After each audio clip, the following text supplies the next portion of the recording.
મોંઘવારી તો હવે ગેસના ભાવ વધશે, પેટ્રોલનો ભાવ વધશે તો ટ્રાન્સપોર્ટેટના ખર્ચા બી વધશે. ખોખરાનો બ્રિજ તૂટ્યો એ રીતે ભાજપનું શાસન તોડીને જ અમે જંપીશું. જે પ્રમાણે મોંઘવારીની ટકાવારી હતી એ પ્રમાણે આવક સામાન્ય માણસની વધી નથી. 4 કાઉન્સિલરો છેલ્લા 5 વર્ષમાં પબ્લિકમાં ક્યાંય દેખાયા નથી. જીએસટીવીની વિશેષ રજૂઆત મતદારો બોલે છે કાર્યક્રમમાં ફરી એક વખત આપનું હાર્દિક સ્વાગત છે. અને મતદારો બોલે છે કાર્યક્રમમાં અત્યારે આપણે અમદાવાદના પૂર્વ વિસ્તાર એવા ઠક્કર બાપાનગર વોર્ડમાં ઉપસ્થિત છીએ. ગરમીનો માહોલ ધીરે ધીરે જામી રહ્યો છે. તેની સાથે સાથે જોવા જઈએ તો ચૂંટણી પણ નજીક આવી રહી છે ને તેનો પણ ગરમાવો ઠક્કર બાપાનગર વોર્ડમાં જોવા મળી રહ્યો છે. સ્થાનિક લોકો છે ગરમ ગરમ ચાય પીવી રહ્યા છે. તેની સાથે સાથે જો વાત કરીએ તો ઠક્કર બાપાનગર વોર્ડની અંદર જેમ અત્યારે ગરમીનો માહોલ જામ્યો છે તેની સાથે સાથે ઇલેક્શનનો પણ ગરમાવો ક્યાંક જોવા મળી રહ્યો છે. સ્થાનિક નેતાઓ નજરે પડે છે કે નહીં? સ્થાનિક નેતાઓ તો નજરે પડે છે અને કાર્ય બી કરે છે. રોડ ઉપર કામકાજ ચાલુ જ છે. એમને જ્યારે તકલીફ પડે કે રોડ ઉપર આ તકલીફ છે કે આ ગટર ઉભરાણી છે કે આ છે તે છે, પાણીની પ્રોબ્લેમ છે, તો પછી એ લોકો ખડે પગે ઊભા રહીને કાર્ય કરે છે. આપણા અત્યારે કઈ કઈ સમસ્યાઓ છે તે અત્યારે જોવા મળી રહી છે ને તેનું નિવારણ નથી આવ્યું? અત્યારે તો કોઈ એવી સમસ્યા નથી. અત્યારે તો આ ગેસની ને એની ડીઝલની ને એની તકલીફ છે તો કેન્દ્રથી જ છે. પેટ્રોલ ને હા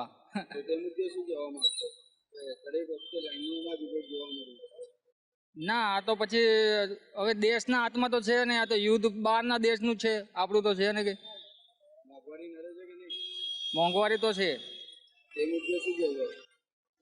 મોંઘવારી તો હવે ગેસના ભાવ વધશે, પેટ્રોલનો ભાવ વધશે તો ટ્રાન્સપોર્ટેટના ખર્ચા બી વધશે. બધી રીતે ભાવ તો વધવાના જ છે. પગાર ધોરણ નથી વધતો. હા, મોંઘવારી વધે છે, પગાર ધોરણ નથી વધતો. બિલકુલથી પગાર ધોરણ નથી વધતું, મોંઘવારી વધતી જોવા મળી રહી છે. તેની સાથે સાથે અન્ય એક વડીલ છે, તેમની પાસે જવું છે. શું નામ છે કાકા? શું નામ છે? ચંદુભાઈ. ચંદુભાઈ, ઇલેક્શન આવી રહ્યું છે, ગરમ ગરમ ચા પી રહ્યા છો, ગરમી પણ વધી રહી છે, એની સાથે સાથે માહોલ પણ ઇલેક્શનનો ગરમાવો જોવા મળી રહ્યો છે. કામો થયા કે નહીં તમારા વિસ્તારમાં? ત્યાં થોડા અત્યારે જે કામ ચાલુ જ છે બધે. રોડના ને એવા બધા ગટરના ભૂંગળા નાખે ને કામ બામ પતે રસ્તાઓ ઉપર જોવા મળે છે કે નહીં? નેતાઓ કે ગાયબ જ છે? નેતાઓ તો કોઈ દેખાતા નથી એટલા બધા તો કોઈ. બાકી આ કામ ચાલુ છે થોડા. નેતાઓ ક્યારે જોવા મળે છે? નેતાઓ તો જયારે ચૂંટણી થાય એમ જ દેખાડો દે, ત્યાં સુધી કોઈ નહીં દેખાતો. અત્યારે મત માંગવા માટે જોવા મળે છે, પછી આવતા નથી? પછી બહુ ઓછા દેખાય. પછી ખાલી સાયરિંગ વાગતી ગાડીઓ નીકળે, બાકી બીજું કઈ નહીં. એટલે નેતાઓ વોટ માંગવા સમયે જોવા મળે છે, પછી જેવા નથી. હા, અને પછી આ ક્યાંય ઓપનિંગ હોય એમાં ક્યાંય આવે, વાત અલગ છે. ઉદઘાટનોમાં જોવા મળે. હા, બિલકુલથી કે જ્યારે ઇલેક્શનનો ટાઈમ હોય છે ત્યારે નેતાઓ જોવા મળતા હોય છે, જ્યારે જરૂરિયાત હોય છે ત્યારે જોવા નથી મળતા. અન્ય એક યુવાન છે, તેમની પાસે જવું છે. શું નામ છે મોટાભાઈ? વિપુલભાઈ રાતડિયા. વિપુલભાઈ, ઇલેક્શન આવી રહ્યું છે, ગરમી વધી રહી છે, તેની સાથે સાથે ઇલેક્શનનો પણ માહોલ જામી રહ્યો છે. નેતાઓ આવે છે કે નહીં તમારા વિસ્તારમાં? અત્યાર તો આવ્યા નથી, હવે શરૂઆત કરશે લાગે. કેમ અત્યાર સુધી આવ્યા નથી? અત્યાર સુધી આવ્યા નહીં એટલે કેમ આવતા નથી ને કયા સમયે આવે છે? ચૂંટણી હોય ત્યારે આવશે, બાકી નહીં. તમારા વિસ્તારની અંદર એવી કોઈ સમસ્યાઓ હોય કે જેનું નિવારણ જ હજી સુધી ના આવ્યું હોય અને વાયદાઓ કરવામાં આવ્યા હોય? ના, અમારે તો બધા કામ થઈ ગયા છે અમારા વિસ્તારમાં. ડ્રેનેજની લાઈનો, રસ્તા, બધું. નેતાઓ કેમ એન ટાઈમે જ જોવા મળતા હોય છે અને મત માગ્યા બાદ જોવા નથી મળતા? હવે ચૂંટણી આવે છે એટલે નવા નેતાઓ આવવાના, એટલે આવવાના નવા. હા, કામ તો થાય છે જ અમારા એરિયામાં. કામ થાય છે, નેતાઓ ઇલેક્શન સમયે જોવા મળતા હોય છે અને ત્યારબાદ જોવા નથી મળતા. અન્ય એક વડીલ છે, તેમની સાથે વાત કરવી છે. કાકા, શું નામ છે? રમેશભાઈ. રમેશભાઈ, ઇલેક્શન આવી રહ્યું છે, નેતાઓ ઇલેક્શન સમયે જોવા મળતા હોય છે, પછી નથી જોવા મળતા? જોવા મળતા જ નથી. ઇલેક્શન પૂરું એટલે પૂરું એનું કામ. હે, ચૂંટાઈ ગયા એટલે પૂરું, ઘર હાજુ કરી લેવાનું. ઘર હાજુ કરી લેવાનું? કેમ, એમના જ ઘર ભરે છે? એના જ ઘર ભરવાના હોય ને, પબ્લિક નખડા ભરવાના જ. કેમ તમારા? એ આપણે મહેનત કરતા હશે ને, બોર્ડો તો લગાવ્યા છે મોટો વિકાસ. કાંઈ નથી, આ બધો વિકાસ જ દેખાય છે. જોવો ને ચારે એકવાર સાહેબે તો બાર સાહેબે તો હોર્ડિંગ્સો માર્યા છે કે વિકાસ છે વિકાસ છે વિકાસ છે. વિકાસ તો છે જ ને, આ બધા રોડ પર ગાબડા પડ્યા જ છે, ઘણા ગાબડા છે. વિકાસ મોટો કર્યો છે એને. વિકાસ મોટો કરે છે. હા, પણ ગામડાનો વિકાસ છે. તો નેતાઓ રોડ રસ્તાઓ આવનારા સમયની અંદર તમે કેવો નેતા જોવા માંગો છો? એ કોઈ નેતો સારો જ નથી, પબ્લિક જ સારી છે, નેતો જ ખરાબ છે બધો. નેતા જ ખરા. હા બસ, જે આવે એ ઘર ભરવાનું. તમામ લોકો છે તે ઇલેક્શન સમયે જોવા મળતા હોય છે. નેતા જ્યારે મતની જરૂરિયાત હોય છે ત્યારે તમામ મતદારો પાસે આજીજી કરવા પહોંચી જતા હોય છે અને તમામ વાયદાઓ છે તે આપતા હોય છે. સ્થાનિકોનો જે મતદાર જે લોકો છે તેમની અંદર અનેક આક્રોશ છે તે ઠક્કર બાપાનગર વોર્ડની અંદર જોવા મળ્યો છે.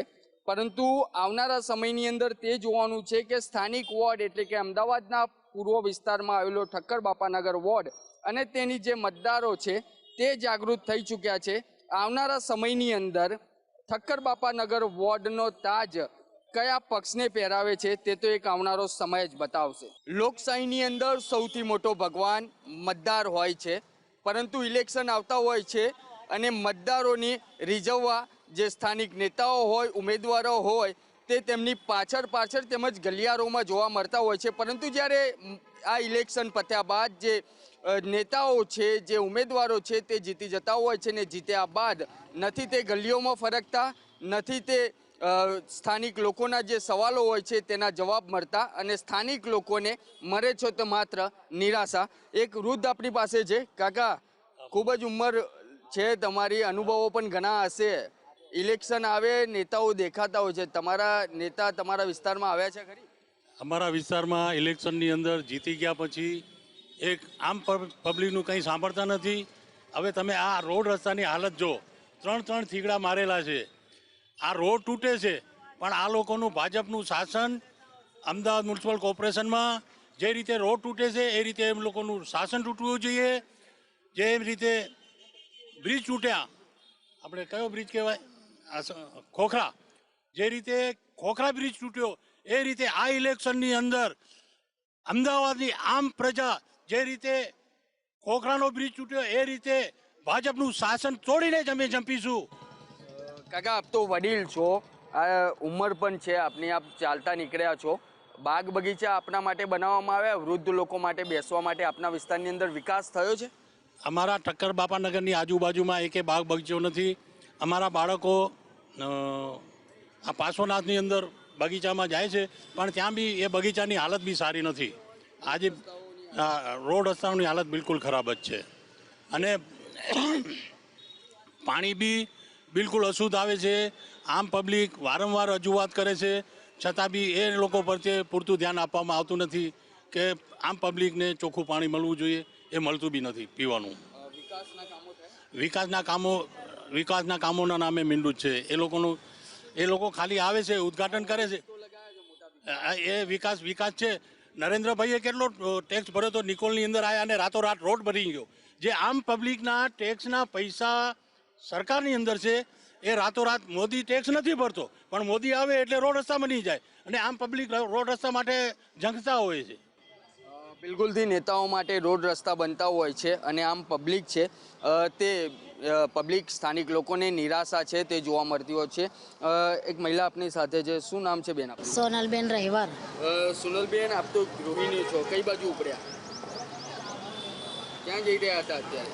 આ ભાજપ માટે કંઈક કહેવા માટે, કારણ કે કાલે નિકોલ 4 રસ્તા એક મહિલાનું દોરો તૂટ્યો તોય પોલીસ સ્ટેશન બાજુમાં હતું તોય પોલીસવાળાએ કંઈ કરી ના શક્યું. મોંઘવારી પણ કેવા પ્રકારની છે? મોંઘવારી આસમાન ઉપર પહોંચી ગઈ છે, બરાબર.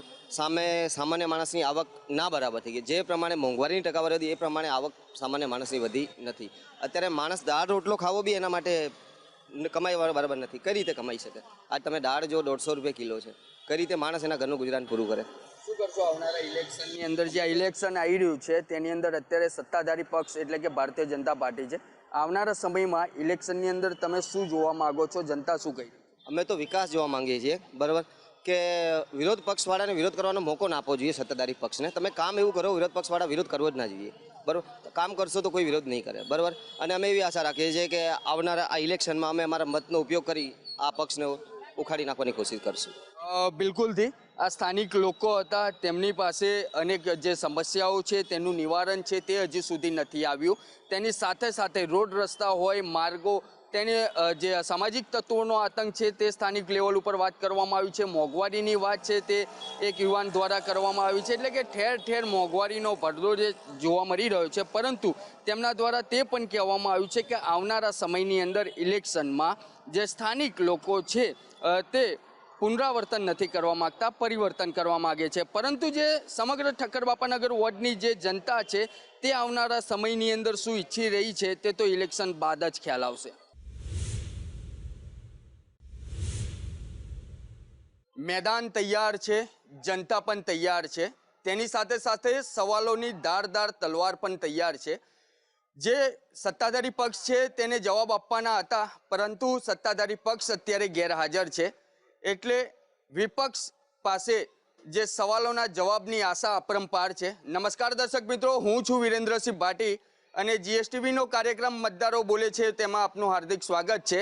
અત્યારે જીએસટીવીની ટીમ મતદારો બોલે છે કાર્યક્રમમાં અમદાવાદ શહેરના પૂર્વ વિસ્તાર એવા ઠક્કરબાપાનગર વોર્ડમાં આવી પહોંચી છે. ખાસ કરીને જે દર્શકો છે તેમને જણાવવું છે કે સત્તાધારી પક્ષ એટલે કે ભારતીય જનતા પાર્ટી અને તેના કાર્યકર્તાઓ હોય કે જે ચાલુ ઉમેદવારો હોય કે સ્થાનિક ઠક્કરબાપાનગર વોર્ડના પ્રમુખ હોય, તેમને જાણ કરવામાં આવી હતી. પરંતુ સત્તાધારી પક્ષ પાસે જનતાનો જે સવાલો હોય છે તેના જવાબ આપવાનો ટાઈમ ના હોય તેવું લાગી રહ્યું છે. એટલે કે સ્ક્રીન ઉપર બતાવવા માંગીશ કે સત્તાધારી પક્ષ અત્યારે મતદારો બોલે છે કાર્યક્રમમાં હાજર નથી અને વિપક્ષ માત્ર હાજર હોય તેવું લાગી રહ્યું છે. એટલે કહી શકાય કે વિપક્ષ માટે મેદાન ખુલ્લું લાગી રહ્યું છે. પરંતુ જે સત્તાધારી પક્ષ છે તેના જે કામો હતા તેનો પણ એક જવાબ આપીશું આપણે. કારણ કે સત્તાધારી પક્ષ હાજર નથી એટલે કે વિપક્ષને એવું ના લાગવું જોઈએ કે એમના માટે મેદાન ખુલ્લું છે. સૌથી પહેલાં વાત કરીશું ઉપેન્દ્રભાઈ કે ઇલેક્શન આવી રહ્યું છે, મતદારો બોલે છેનો કાર્યક્રમ છે, જીએસટીવી દ્વારા સત્તાધારી પક્ષને પણ નિમંત્રણ આપવામાં આવ્યું હતું, પરંતુ તેની હાજરી ગેરહાજર જોવા મળી રહી છે. જે પ્રમાણે આજે પરિસ્થિતિ જોઈ રહ્યા છો કે આપના બોલાવ્યા છતાં પણ 4 કાઉન્સિલરો ગેરહાજર છે, ભારતીય જનતા પાર્ટીનું સંગઠન ગેરહાજર છે. તો આપ વિચારી શકો છો કે છેલ્લા 5 વર્ષમાં ઠક્કરનગરની જનતાની શું હાલત આ લોકોએ કરી છે. 4 કાઉન્સિલરો છેલ્લા 5 વર્ષમાં પબ્લિકમાં ક્યાંય દેખાયા નથી. આજુબાજુના આખા વિસ્તારના લોકોને એમના નામ સુદ્ધા ખબર નથી. જેમાંથી એક કાઉન્સિલર આજના ધારાસભ્ય પણ છે, કંચનબેન રાંદડિયા આજે ચાલુ ધારાસભ્ય છે. એમની જવાબદારી વધી જાય છે, પણ છતાં પણ એ લોકો પબ્લિકની વચ્ચે આવતા નથી. 4 ખોવાઈ ગયા છે. વિકાસના નામે માત્ર ને માત્ર વાતો કરે છે, બીજું કશું જ નથી. અને છેલ્લે જ્યારે વોટ લેવાની વાત આવે તો માત્ર ધાર્મિક મુદ્દાઓ અને લાગણીઓને પ્રેરિત કરીને એ લોકો ઇલેક્શન જીતી જશે એવી ખોટી માનસિકતામાં એ લોકો જીવી રહ્યા છે. બિલકુલથી વિકાસની વાતો છે તે કરવામાં આવી રહી છે તેવું કહેવામાં આવી રહ્યું છે. તેની સાથે સાથે વડીલ આપની સાથે વાત કરવી છે, ઉંમર બી છે આપની, એ પ્રમાણે અનુભવો પણ ઘણા હશે. વિકાસના કામોના હોર્ડિંગ્સ અલગ અલગ શહેરની અંદર એટલે કે શહેરની અંદર વિકાસ જે છે તેના હોર્ડિંગ્સ લગાવવામાં આવતો હોય છે. વિકાસ થયો છે ખરી? કારણ કે આપ તો વિપક્ષમાં છો. કેવી કેવી સમસ્યાઓ છે તે ઠક્કરબાપાનગર વોર્ડની અંદર જોવા મળી રહી છે? વિકાસ તો પબ્લિકનો કોઈ થયો જ નથી. એ લોકો વિકાસની બૂમ પાકે અમે વિકાસ કરીએ છીએ, એમાં કશું નથી હોતું. આજે ગેસના બાટલાની પોઝિશન જુઓ, રોડ રસ્તા જુઓ, અધૂરા મૂકીને અધૂરા બાકી રાખે છે. અમારા પાર્સલના પોઝિશન જુઓ, અધૂરા રસ્તામાં પછી કરીશું. અને અધૂરો કોઈ કામ બાકી રાખો છો, નથી આવતા, માનતા જ નથી. એટલે પોઝિશન પબ્લિકની બહુ જ વિચિત્ર થઈ ગઈ છે અને પબ્લિક પણ કંટાળી ગઈ છે. બિલકુલથી કે જે સ્થાનિક જનતા છે તે કંટાળી હોય તેવી વાત છે તે તેમના દ્વારા કરવામાં આવી રહી છે. તેની સાથે સાથે હેલ્થ હોય, ટ્રાફિકની સમસ્યા હોય, એજ્યુકેશન હોય, લાઇબ્રેરી હોય કે બાગ બગીચા હોય, તમામ જે વાતો છે તે કોર્પોરેશનનું ઇલેક્શન આવતું હોય છે ને તે પહેલાં સત્તાધારી પક્ષ જાગતો હોય છે. પરંતુ સત્તાધારી પક્ષ નથી એટલે વિપક્ષ પાસે જ સવાલો કરવા પડશે કે આપ તો મહિલા છો, ગૃહિણી છો, મોંઘવારી છે કે નથી? કારણ કે સત્તાધારી પક્ષ દ્વારા કહેવામાં આવતું હોય છે કે મોંઘવારી નથી, અને છે તો કઈ બાબતે છે? મોંઘવારી હવે જીવવું જ હરામ થઈ ગયું છે અને એમને કહે છે કે મોંઘવારી નથી તો સામે કેમ નથી આવતા? સામે આવે ને તાકાત હોય તો એમને બતાવી ક્યાં મોંઘવારી નથી. ગૃહિણીઓને જીવવાનું હરામ થઈ ગયું છે. તેલથી માંડીને બાટલાથી માંડીને કોઈ વસ્તુમાં એને કોઈ બાકી કસર જ નથી રાખી પબ્લિકને લૂંટવા માટે. અમારું તો જીવવાનું એ જ્યારથી સાહેબ ગાદી ઉપર બેઠા ત્યારથી અમારું જીવવાનું હરામ કરી જ નાખ્યું છે બહેનોનું. તો અમારું બજેટ ખોરવાઈ ગયું. અમે 25 રૂપિયા બચાવી નથી શકતા. ઘરવાળા લાવતા હોય 15,000 પગાર, એમાં કઈ રીતે પૂરું કરવું એમ? મોંઘવારીનો માર છે તે જોવા મળી રહ્યો છે. તેમના ઘરની અંદર 15,000ના પગારદારી હોય તો ઘર કેવી રીતે ચલાવવું તેની વાતો છે તે સામે આવતી હોય છે. વિકાસની વાતો જોવા મળતી હોય છે. માર્ગ, રસ્તા, ડ્રેનેજ લાઈનોની વાતો કરવામાં આવતી હોય છે. આપના ઠક્કર બાપાનગર વોર્ડની અંદર વિકાસ થયો છે? ઠક્કરનગર વોર્ડમાં વિકાસ નથી થયો. એનું તમને તાજું જણાવું, 48 વોર્ડ છે અમદાવાદના. 48 વોર્ડનો તમે જનરલ દાખલો આપું તો રોડ રસ્તા માટે મ્યુનિસિપાલિટીએ આ વખતના બજેટમાં 18,000 કરોડનું બજેટ ફાળવ્યું છે. એમાંથી 2,000 કરોડ રૂપિયા તો ફક્ત એક વર્ષમાં રોડ રસ્તા માટે ફાળવ્યા છે. આ 2,000 કરોડમાંથી તમે જુઓ તો જ્યારે ચોમાસાનો પહેલો વરસાદ પડે છે એ જ ગાળામાં રોડ બન્યો હોય અને પહેલા વરસાદમાં બધા રોડ ધોવાઈ જતા હોય, કાંકરીને ડામર ઉખડી જતો હોય તો એ ક્યાંના રસ્તાઓ કહેવાય? આજે જે બ્રિજો બનાવે છે, તમે ખોખરાનો બ્રિજ જુઓ, બરોબર, 5 વર્ષ પહેલા બનાવ્યો, આજે તૂટી ગયો. 15,000 પબ્લિકમાં તો હેલ્થ સેન્ટર ક્યાંય દેખાતું છે ને. હેલ્થ સેન્ટર હોય તો કયા ખૂણામાં છે ક્યાં છે કોઈ નક્કી હોતું નથી. હેલ્થ સેન્ટરમાં કદાચ બનાવ્યા હોય તો કદાચ ડૉક્ટરોની અછત, નર્સો ધક્કા ખાવાના, લાઇનમાં ઊભું રહેવાનું, ઇમરજન્સી હોય તો બી તમે લાઇનમાં ઊભા રહો. ભારત દેશ આઝાદ થયો એ પછી સ્કૂલની હાલત હજી પણ એવી ને એવી જ છે. ખાલી આગળ છાપરા 2 બાંધી દે, છોકરા જેવા વધે એટલે છાપરા બાંધી દે, બસ આ જ બધી છે. અને સત્તાધારી પક્ષ કેટલો સાચો છે એનું તાજું ઉદાહરણ છે. અહીંયા જગદીશભાઈ પંચાલ 10 ડગલા ચાલે એટલું જ એમનું મકાન છે. કંચનબેન એમનું પણ એટલું જ મકાન છે, પણ એમને હાજર જ નથી રહ્યા. એ ચોખ્ખું તમે જોઈ શકો છો. એ કેટલા એમને ચોખ્ખું ખબર છે કે ભ્રષ્ટાચાર ચાલી રહ્યો છે. અને બીજું ઉદાહરણ જોયું તો ધનલક્ષ્મી ફર્નિચર હાઈવે ઉપર છે, એની સામે જે ભ્રષ્ટાચારથી આખી બિલ્ડિંગ ઊભી થઈ રહી છે એ તમે જોઈ શકો છો. કોના દ્વારા કરવામાં આવી રહ્યો છે? આ સરકારી માણસો દ્વારા. રાજીવ ગાંધી ભવનમાં તમે ખબર છે ચોખ્ખું સેટિંગ ચાલે છે. પહેલાં ધાબુ બનાવે, પછી એને તોડે ને પૈસા આપો, વળી પાછું ધાબુ ઊભું થઈ જાય. અને બાગ બગીચા ઠક્કરનગરમાં છે જ નહીં. તમે એક સર્વે કરો. અહીંયા તમે આરસીસી રોડ હજી ગયા વર્ષે બન્યો છે, પાછું 6 મહિના પછી પાછો ખોદી નાખ્યો કે આ પાઇપલાઇન બાકી છે. તો તમે જ્યારે બનાવતા ત્યારે શું કરતા હતા? બિલકુલથી તંત્ર દ્વારા કૌભાંડો છે, એટલે કે સ્થાનિક જે લોકો છે તેમના દ્વારા કૌભાંડો આચરવામાં આવતા હોય છે તેવું વિપક્ષ દ્વારા કહેવામાં આવી રહ્યું છે. તેની સાથે સાથે વાત કરવી છે કે વડીલ, રોડ રસ્તા અને માર્ગો તમામ સુખ સુવિધા આપવામાં આવતી હોય છે, આરસીસીના બનાવવામાં આવતા હોય છે, અને તમામ માર્ગો તૈયાર થઈ જાય પછી જ કેમ ખોદકામ કરવામાં આવે છે? એમાં એવું છે કે જે આરસીસી રોડ અત્યારે બની રહ્યા છે એ મારી જાણકારી મુજબ કે જે પેલો ઢગલો છે મોટો નારોલમાં કચરાનો, એમાંથી આ લોકો કંઈક પ્લાન્ટ કરીને આરસીસી રોડ બનાવે છે. આ પરફેક્ટ વાત હું કહું છું. અને એમાંથી આરસીસી રોડ બનેલો કેવો હોય? આરસીસી રોડ તો બનતી વખતે લોકોને એવી બીક લાગવી જોઈએ કે આ તો અમારે પાણીનું કનેક્શન લેવું તો આ ખોદાશે નહીં, પણ એ આરસીસી છે જ નહીં. એ તો ઉલ્લુ બનાવવાના ધંધા છે. અને ઠક્કરનગર વિધાનસભાની આપણે વાત કરીએ તો કંચનબેન રાદડિયા તો ક્યાંય કોઈ સક્રિય છે જ નહીં. એ તો શું છે કે લોકોને ભરમાવીને તમારે અહીંયા ભારતીય જનતા પાર્ટી જે છે એ હું સ્પષ્ટ કહેવામાં મને કોઈ બીક નથી લાગતી.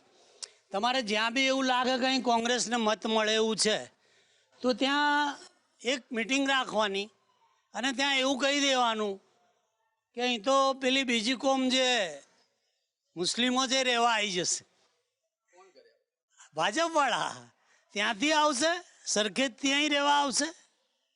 તમારે આટલો જ પ્રચાર કરવાનો, બીજી કોઈ વાત એમને. તમે પાણીની વાત કરો, તમે કચરાની વાત કરો, તમે એજ્યુકેશનની વાત કરો, પણ એ સીધું તમને એક જ વાત કરે છેલ્લે કે જો તમે મત ના આપ્યો ભાજપને તો અહીં મિયા રહેવા આવી જશે. રોડ રસ્તા માર્ગોની તમામની વાતો, તેની સાથે સાથે ટ્રાફિકની સમસ્યા પણ પીક અવર્સમાં જોવા મળતી હોય છે. કયા કારણો લાગી રહ્યા છે? ટ્રાફિકના જે આ લોકો ભારતીય જનતા પાર્ટીના કાઉન્સિલરો છે એની જે જવાબદારીમાં આવે એ લોકોએ કંઈ કામ કર્યું જ નથી. એકદમ નિષ્ફળ છે. આ લોકોની સરકાર જ નિષ્ફળ છે. ભ્રષ્ટાચાર સિવાયનું આ લોકો કોઈ કામ જ નથી કર્યું. અને જો અત્યારે તમે જો પેટ્રોલ, ગેસ, લોકો લાઇનમાં છે, આ લોકોનો ધંધો જ આ છે. તમે વિપક્ષ દ્વારા શું કર્યું? અમે તો વિરોધ કરવા માટે સક્ષમ જ છીએ. આ લોકો વિરોધ કરવા જઈએ તો આ લોકો અંદર બેસાડી દેશે. કઈ રીતે? લોકશાહી જેવું તો દેશમાં લોકોએ રાખ્યું જ નથી. વિરોધ કર્યો ને વિરોધ કરવા જ્ઞાન બેસાડી. અરે જે બી સ્થાનિક પ્રશ્નો હોય, રોડ રસ્તા હોય, ગટરના હોય, અમે નીકળીએ જ છીએ બહાર, પણ આ લોકો વિરોધ જ નથી કરવા દેતા. કોણ નથી કરવા? હા, સત્તાધારી પક્ષ. કેમ, કેવી રીતે અટકાવે? અરે વિરોધ કરવા જઈએ તો આ લોકો પોલીસને બોલાવે છે, પોલીસને આગળ રાખે છે. એટલે કે તમારો જે વિપક્ષનો અવાજ હોય છે તે દબાવ. હા, ઉઠાવવા જ નહીં દેતા. બિલકુલથી કે વિપક્ષ છે તેના દ્વારા જે પ્રજાના પ્રશ્નો હોય છે તેને ઉઠાવવામાં આવતા હોય છે, પરંતુ સત્તાધારી પક્ષ દ્વારા તેમનો અવાજ છે તે દબાવવામાં આવી રહ્યો હોય તેવી વાત અત્યારે વિપક્ષ દ્વારા કરવામાં આવી રહી છે. તમામ લોકોને છેલ્લો એક સવાલ પૂછવો છે કે આવનારા સમયની અંદર તમે જો સત્તામાં આવશો તો કેવા કામો કરશો અને કેટલા સમયમાં? આપને એક વાત જણાવીશ કે કોંગ્રેસ પાર્ટી આખા હિન્દુસ્તાનના નિર્માણમાં અમારું બહુ મહત્વપૂર્ણ ભાગ રહ્યું છે. આઝાદી મળી ભારતને, આઝાદી પહેલાંની લડાઈમાં અને આઝાદી પછીનું જે ભારત છે એ એક કોંગ્રેસનું સપનું છે અને અમારું કામ નિરંતર ચાલુ છે. અમારું કાર્ય રાષ્ટ્ર નિર્માણનું છે. અમદાવાદ મ્યુનિસિપલ કોર્પોરેશનમાં જો કોંગ્રેસની સરકાર બનશે તો અમે નાના માણસ માટે અને મધ્યમ વર્ગ માટે વધારેમાં વધારે કાર્ય કરીશું. સ્કૂલ, સ્વાસ્થ્ય, રોડ રસ્તાઓ, પાણીની સમસ્યાઓ, આજે પણ જે 40 વિસ્તારોમાં સોસાયટીઓમાં ડ્રેનેજ લાઇનના પાણી મિક્સ થાય છે એ માટે સૌથી મોટું કામ કરવામાં આવશે.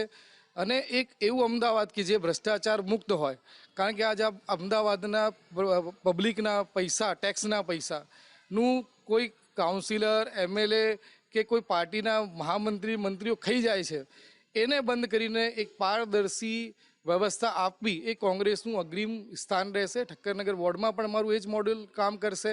અમારા 4 કાઉન્સિલરો જે પણ અહીંયાથી પાર્ટી આપશે અને ચૂંટાઈને આવશે તો હું આપને ખાતરી આપું છું કે પબ્લિક વચ્ચે રહીને પબ્લિકની સમસ્યાઓ, કારણ કે અમારા લોકો વર્કર, જમીની વર્કરો જ હોય છે.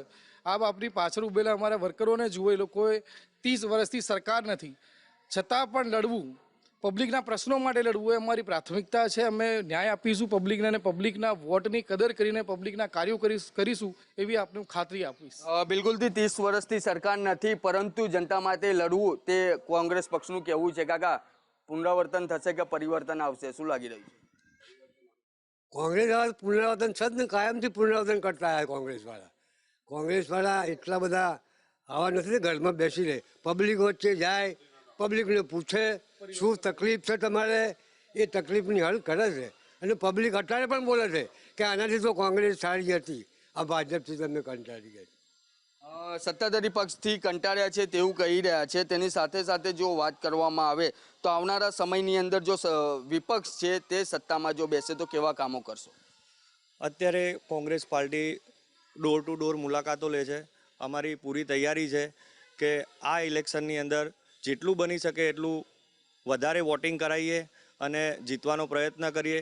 કારણ કે આ વખતે પરિવર્તન આવવાનું છે, કારણ કે ભાજપથી લોકો કંટાળી ગયા છે. કોઈ રોડ રસ્તાનું કામ નથી. અત્યારે હાલમાં 120 ફૂટનો રોડ બનાવ્યો છે, 2018ની સાલમાં કટિંગ થયું છે, અત્યારે 2026 ચાલે છે. મારું પોતાનું મકાન 10 ફૂટ કપાઈ ગયું છે, કટિંગ થઈ ગયું છે, આગળ કટિંગ થતું નથી. છેલ્લા 7 વર્ષ થઈ ગયા છે, એમનું એમ રોડ રસ્તા એમનામ પડ્યા છે, અધૂરા કામ કર્યા છે અને કોઈ પણ જાતની બીજી સ્થાયી તકલીફો ઘણી બધી છે.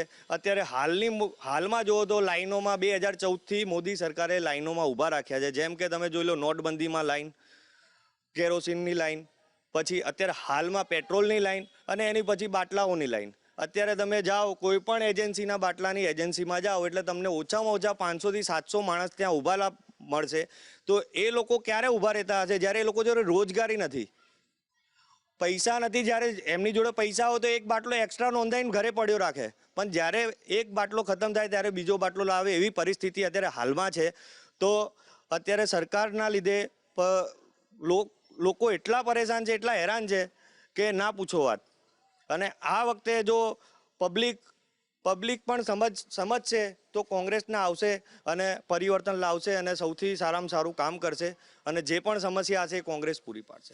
બિલકુલથી જે સમસ્યા છે તે કોંગ્રેસ પક્ષ જો સત્તામાં આવે ને કોર્પોરેશનના ઇલેક્શનની અંદર જીતે તો જે પણ સ્થાનિક લોકો છે તેમની જે સમસ્યાઓ છે તેનું નિવારણ છે તે લાવવામાં આવશે. પરંતુ અત્યારે જે ઠક્કરનગર વોર્ડની અંદર મતદારો બોલે છે કાર્યક્રમની અંદર GSTV દ્વારા જે કરવામાં આવ્યો, વિપક્ષ છે તે અત્યારે હાજર જોવા મળ્યું. સત્તાધારી પક્ષ છે તે ગાયબ જોવા મળી રહ્યું.